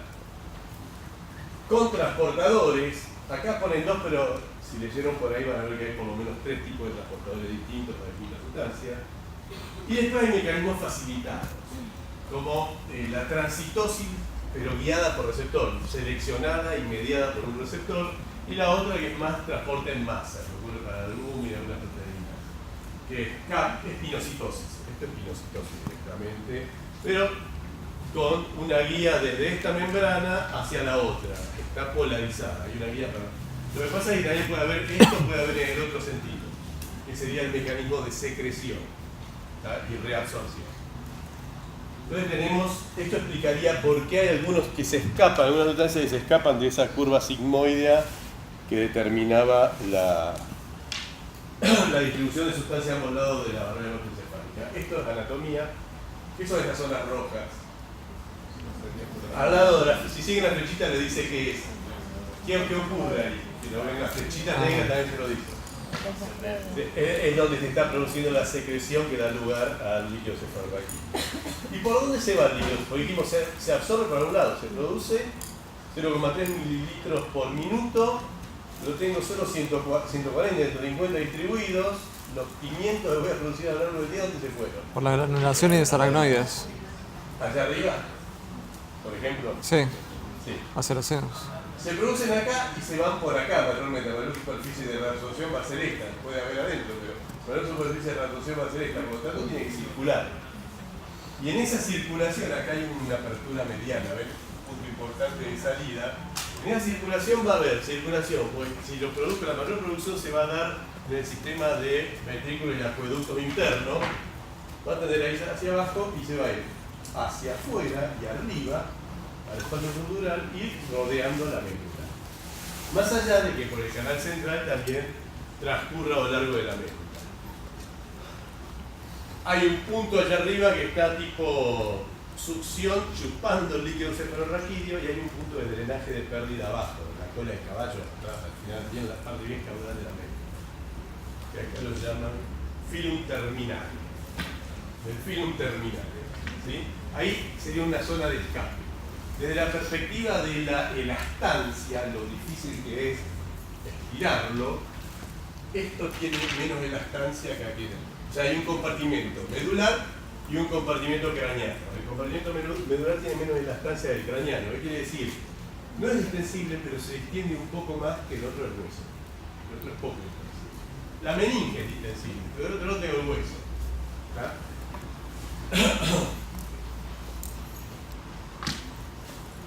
Circulación del líquido. Bueno, la tasa de producción y de absorción está controlada. Lo controla la perfusión de los plexos coroides, pero también lo controla aparentemente la presión intracraneana, la presión del líquido contenido. La presión del líquido contenido puede hacer que se reabsorba más rápidamente dentro de la lentitud que tiene ese proceso. Bueno, la secreción por el plexo coroideo, y este es donde quería. Dice que el líquido cefalorraquídeo sirve de amortiguación. ¿Qué hace el líquido cefalorraquídeo? Más allá de formar una interfase para generar un entorno diferente alrededor de las neuronas. Amortigua, que es lo que dice arriba. ¿Por qué amortigua? Está flotando. ¿Qué ocurriría si no tengo líquido cefalorraquídeo y estoy parado, erguido? La base del cerebro se apoyaría en la base del cráneo. Y recuerdan que los vasos iban por fuera y entraban. Por lo tanto, ahí el peso, tiene su peso, va a aumentar la resistencia en esos vasos, polígonos Willis, toda la parte de abajo del cráneo. Entonces está flotando, pero más que nada, eso es una, sí. Le disminuye el peso al cerebro, no sé cuánto pesa y lo baja a menos de medio kilo. qué cosa puede ser. Los libros tienen los valores exactos, ¿no? Está flotando, hay una fuerza dentro. Pero lo más importante es la amortiguación cuando le aplico aceleración. Y siempre les cuento, igual, ¿ustedes se acuerdan de las misiones Apolo? Que mandaron a través del espacio y caían, eran de los Estados Unidos y caían ¿dónde las cápsulas? ¿Fueran a la Luna o dieron vueltas alrededor de la Tierra? En el mar, en el Pacífico, agarraban el más grande y estaban los portaaviones que iban, lo filmaban todo, iba el helicóptero, lo juntaba, venía con 3 paracaídas, si alguien se acuerda, o vio algún documental, o vio la película Apolo no sé cuánto. Y los rusos en realidad fueron más exitosos inicialmente en la carrera espacial. Y después también, cuando se crearon las estaciones orbitales, la mayor parte de medicina en el espacio la desarrollaron los rusos, en la estación orbital que tenían ellos. ¿En qué mar? ¿Le pegaban al Báltico? ¿Al Mar Negro? Submares donde podían tener una flota que recuperara. Y eran chiquitos para invocarlo. ¿Dónde caían las cápsulas rusas? Que desarrollaron la carrera, la historia muestra, las evidencias muestran, la desarrollaron y por lo tanto mandaban tanto o más cohetes al espacio que los norteamericanos. ¿Dónde caían? No hay filmaciones, no los filmaban. Era la época de la Unión Soviética, no dejaban ver nada de eso. De hecho, había ciudades donde salían y zarpaban todas estas misiones, eran ciudades prohibidas, ciudades secretas. Caían en Kazajstán. Venía con los 3 paracaidistas y caía en la tierra, en medio del desierto. ¿Sí? ¿Por qué? No sé, hacían pelota. Usaron el sistema de cráneo, la doctrina de Monroe Kelly. Era una cápsula dentro de otra, y la ventaja es que el líquido que quedaba en el medio, a diferencia del líquido cefalorraquídeo que era el agua, era más denso. Por lo tanto amortiguaba más. Y lo que hacía era esto. Caía la cápsula, incrustada, y al ir comprimiendo el líquido se iba desacelerando y se frenaba. Entonces el impacto era mucho menor. Usaron el principio de cabeza dura. Le pegaban la cabeza, no les pasaba nada porque quedaba amortiguado. Salvo que la aceleración sea muy fuerte. Igual muchos de esos daños con el golpe lateral, vieron en el auto que dicen, ahora pusieron los airbags laterales, pero no hay defensa para el latigazo lateral, es para el de la nuca. El lateral hace esto con los hemisferios, ¿no?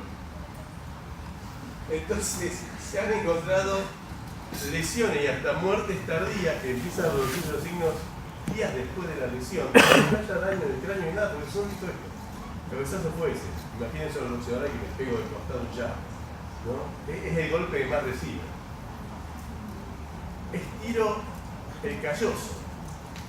Es cuando con equipos de resonancia más potentes estudia dónde hay daño, ven que hay edema de sustancia blanca en el calloso. ¿Sí? O sea, ese tipo de aceleraciones no tenemos muchas protecciones, pero para otras aceleraciones, dentro de otro margen, sí, el sistema de flotar. Por otro lado, el sistema selectivo de transporte. Fíjense, plasma y líquido cefalorraquídeo. Están subrayados donde hay grandes diferencias. Y me dice, la glucosa, bueno, proteínas hay muchas menos. Glucosa también hay menos. Potasio hay bastante menos. Calcio hay mucho menos. Magnesio hay más. En el líquido cefalorraquídeo. Y después tengo cloruro donde también hay más. Quizás magnesio y calcio sean los más exagerados. Diferencia. Término relativo de diferencia. A ver esto, ¿por qué? El potasio, al tener menos potasio en el líquido cefalorraquídeo, ¿qué consigo a nivel de que supongo que es el que se va a extrapolar a la neurona? ¿Qué consigo en las neuronas? Tengo menos potasio en el líquido. ¿Agrandé o achiqué el gradiente? Lo agrandás. Lo agrandé. Por lo tanto, tiendo Menos a hiperpolarizar. Tiendo a hacer que el potencial de membrana baje. ¿Sí? La hago más estable a la neurona. Y ahí recuerden al principio que tenía más que ver con el GABA, justamente el GABA y el GABA. Tengo mucho cloruro extracelular. Estoy agrandando el gradiente para cloruro, lo que quiere decir que lo va a bajar. Por eso no te deja en menos 70, menos 65, te lleva a menos 75. La apertura del cloruro. No te lleva a menos 100 como el GABA B, que abre los canales de potasio. Te deja ahí, pero te deja inhibido ahí. ¿Sí? Entonces fíjense cómo esos dos factores van en contra de la hiperexcitabilidad y van a favor de ese 60% de tono inhibitorio para que funcione el cerebro. Y acá tengo el calcio, tengo menos, ¿sí? Estoy, en ese sentido, estoy achicando el gradiente, estoy haciendo que la tendencia, es alta igual la tendencia, pero la tendencia a entrar al calcio dentro de la célula sea menor que la del axón gigante de Catamarca donde se estudió con la fibra muscular, que es donde se estudió, que es la de 4 correctos. Y el magnesio, tiene bastante más magnesio, ¿por qué? Tiene que ver con todo esto que venimos diciendo ahora en estos minutitos. Al haber más magnesio en el líquido extracelular, que sería la ecuación con el cefalorraquídeo, ¿qué ocurre en las neuronas?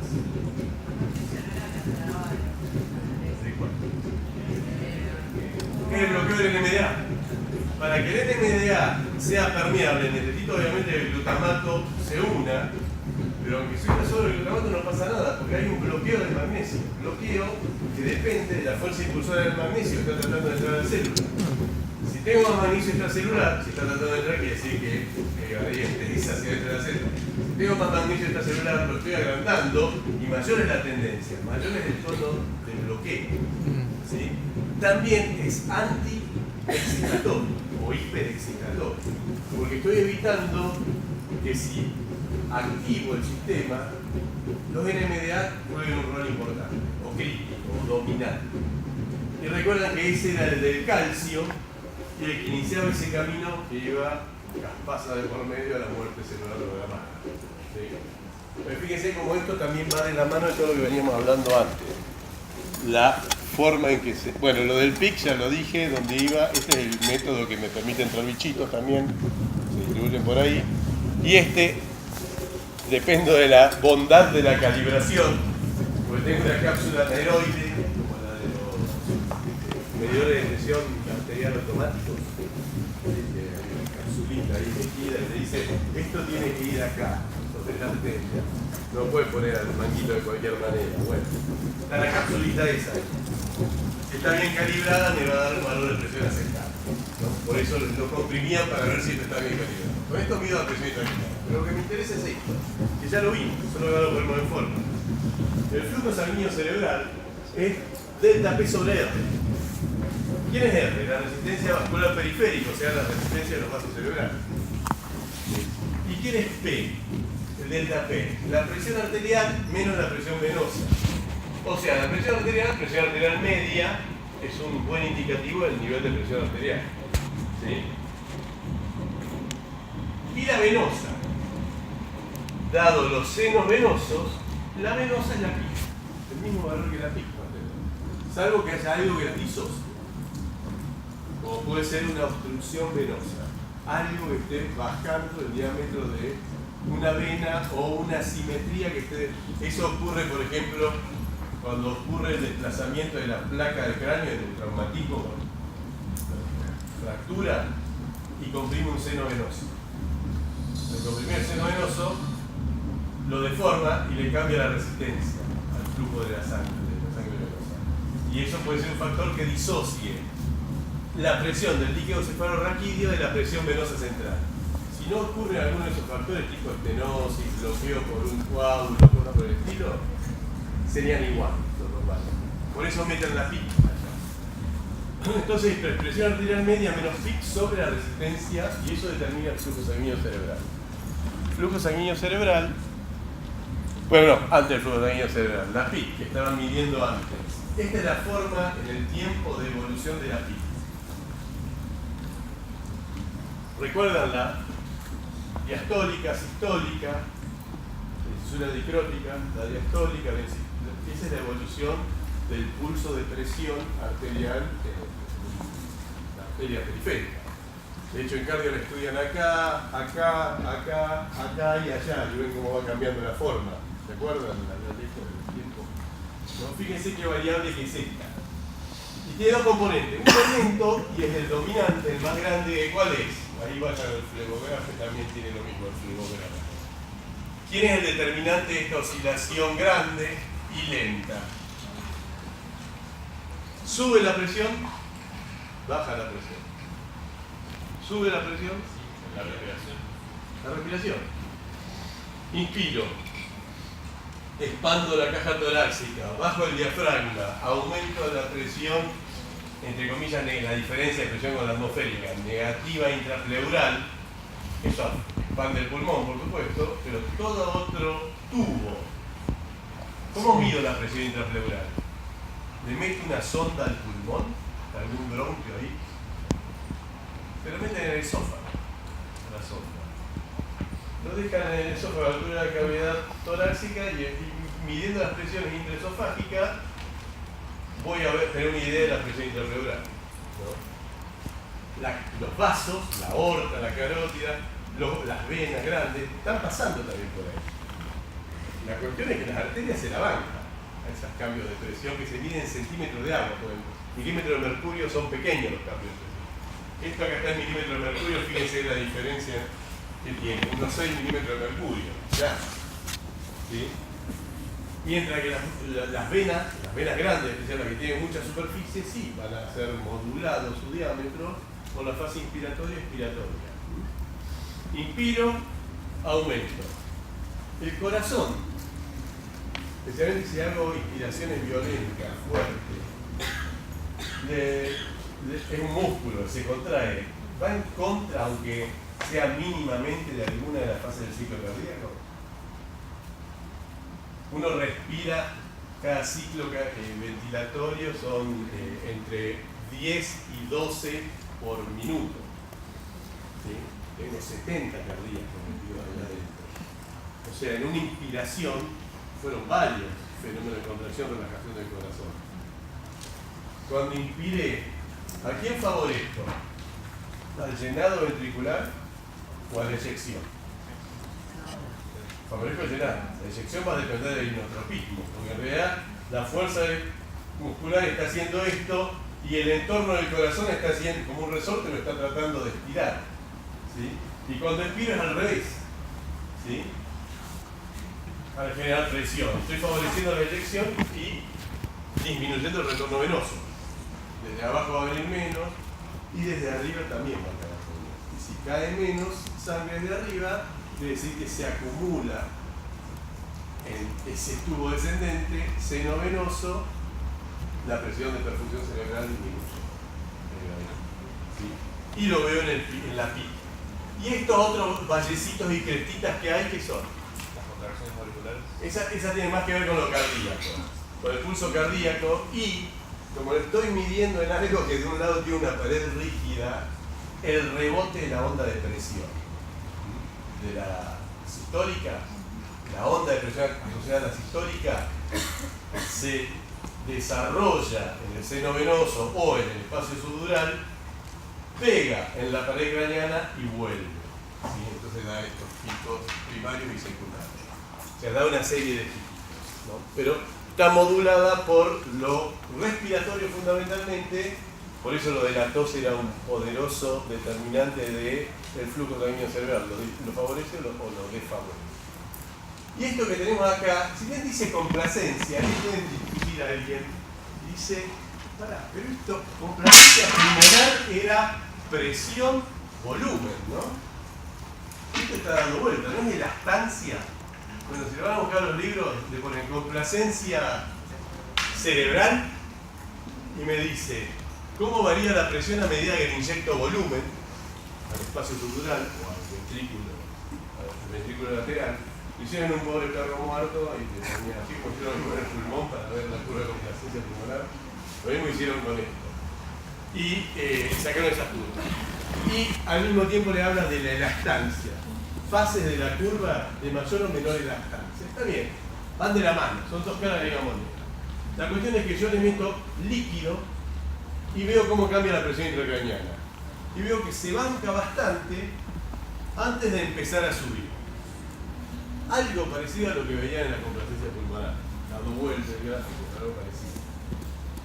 genero presión y veo cuánto cambia el volumen en el pulmón, ¿no? Acá yo le coloco volumen y veo cuánto cambia la presión. La cuestión es que hay un amortiguamiento antes de que empiece casi una función lineal o quizás más de tipo exponencial a aumentar violentamente la presión intracraneana a medida que le agrego la misma porción de volumen extra. Pero al pobre perro le separaron el compartimento craneano del medular. Le hicieron la prueba perimedular e inyección subdural. Y vieron cómo funcionaban los dos. Y vieron que el craneano, el que era más rígido, tenía menor complacencia que el sistema entero. ¿Sí? Y el medular estaba bastante más corrido a la derecha, era mucho más complaciente. El real, el que existe, es el que está en línea negra. Entonces, ¿qué me está diciendo esto? Que al generar un cambio de presiones, de volumen en realidad de los compartimentos, que da lugar a un cambio de presión en la presión intracraneana, una de las primeras cosas que vos, ¿se acuerdan cuando empecé que dije, sale la sangre, ahí tengo la pared ósea del cráneo, ¿y qué empieza a hacer? Sí, empuja contra la pared, vuelve y comprime el parénquima que está acá atrás, pero empieza a empujarlo el líquido. Si el líquido sale tipo un poco violentamente, no genera presión. Si el líquido tarda en salir, genera presión. Bueno, eso que estamos viendo es cuánto tarda en salir. ¿Cuánto puede y tarda en salir? En ser desplazado. ¿Desplazado de dónde? Del compartimento craneano hacia... Hay una parte, viste que le dije en un momento que las meninges eran bastante complacientes. Pero tengo el hueso del otro lado. Entonces va a haber un poquito de expansión del espacio subdural y después todo va a depender, y acá está el cuello de botella, todo va a depender del drenaje hacia la médula por donde puede escapar y ceder la presión. ¿Sí? Entonces, desplazamiento hacia el compartimento medular del líquido cefalorraquídeo sería uno de los primeros mecanismos compensatorios ante un desbalance de volúmenes, por ejemplo esa masa ocupante que es la hemorragia, que genera cambio de la presión. ¿Está? Y queda probado ahí. Para algunos, ¿saben qué es el sorocho mal de la montaña? Sorocho. Mucha gente sube por encima de los 2000 metros, 1500 metros y empieza a sentir problemas. Lo típico es dolor de cabeza. Y algunos pueden tener náuseas, vómitos, pero el dolor de cabeza es típico. No está muy claro. O sea, se sabe más o menos, no está muy claro por qué algunos sí y otros no a la misma altura. Es como que sí se sabe cuál es el mecanismo. Tiene que ver con distensión de las meninges, distensión de la compresión de los vasos. Pero una de las explicaciones que dan de por qué sí algunos y otros no es por la resistencia que ofrece en ese individuo el traspaso del líquido cefalorraquídeo del compartimento craneano al medular. Los que tienen más resistencia, los tienen como más aislados, permiten que se desarrolle un aumento de la presión intracraneana. Recuerden que el tipo empezó a hiperventilar, entra en la alcalosis, la vasoconstricción, aumento de la presión venosa y que se está adaptando a la altura. ¿Sí? Hay algunos que son más sensibles. ¿Y por qué? Por esa cuestión. Para otros no tiene nada que ver con eso, tiene que ver con el manejo que contrarresta el edema cerebral. Bueno, ahí veo la presión en escalas más largas y veo allá la curva, esta es la que vimos, una onda aislada, ¿no? del pulso de pico. Normal y en uno que tiene hipertensión endocraniana, por alguna razón. ¿No? Puede ser infeccioso, puede ser esta cuestiones isquémicas, hemorrágicas. Fíjense cómo cambian la relación de los tipos. Este es el de rebote contra la pared. Claro, al tener hipertensión, el mecanismo buffer de las meninges ya se agotó. Y está con mayor presión el líquido, rápidamente la onda de presión va contra la pared y vuelve. Contra la pared del cráneo y vuelve. No hay nada que lo amortigüe y tiene rápida velocidad de conducción. Y acá se puede ver el pulso respiratorio y el vascular, cómo van modulando, y fíjense los valores de presión intracraneana en milímetros de mercurio son relativamente bajos comparados con los de RA. Está más en el entorno de la del circuito chico, de la del corazón derecho, ¿no? Y finalmente, ya, ¿qué pasa si cambio alguno de estos parámetros Uno de ellos tiene que ver directamente con el flujo sanguíneo cerebral, los otros directamente no. Presión parcial de oxígeno y dióxido de carbono no estaban en la formulita, salvo que estuviesen metido en algún componente de la formulita. ¿En cuál podían estar? En la resistencia, ¿o no? En la manipulación de la resistencia, del diámetro de los vasos. Y ahí es donde tienen que retrotraerse a cardio los factores intrínsecos de el tono vasomotor, los metabólicos, los intrínsecos de la pared, y entre los metabólicos estaba el pH y los gases en sangre.